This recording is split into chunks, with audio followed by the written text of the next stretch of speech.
Exactly, and we come down to the Pierce bloodline, coming down to Pauline Pierce.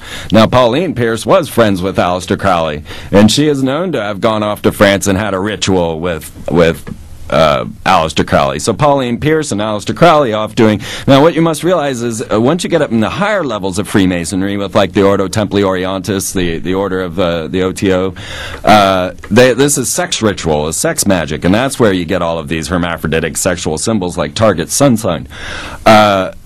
So Pauline Pierce... Which is a pyramid from on top. Yeah. Target symbols looking down on a pyramid.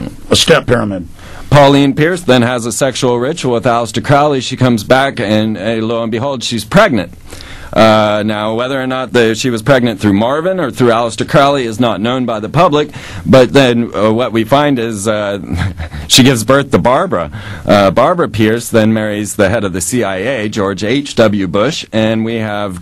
And you've tracked this. This is a fact. This is, well, as much as we can prove Hitler's a Rothschild, I can prove W is the grandson of the beast. Well, that's even in mainline history books that his father's mother did work in the Rothschild house, and that he did have a bunch of illegitimate children and did place her. And it was mainstream media when Pauline Pierce went to France with Aleister Crowley and had a sexual ritual.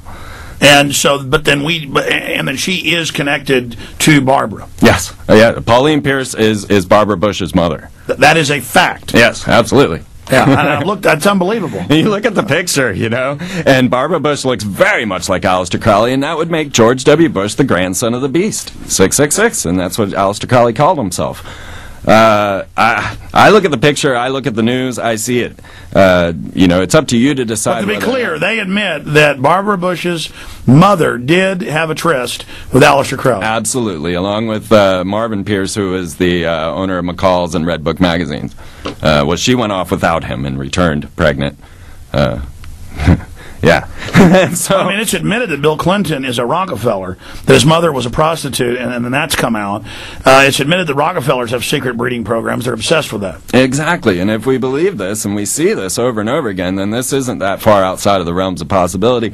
And we can actually track this bloodline from the blowing up of King James at Parliament, or the attempt to, all the way up to the presidents and up to George W. Bush today.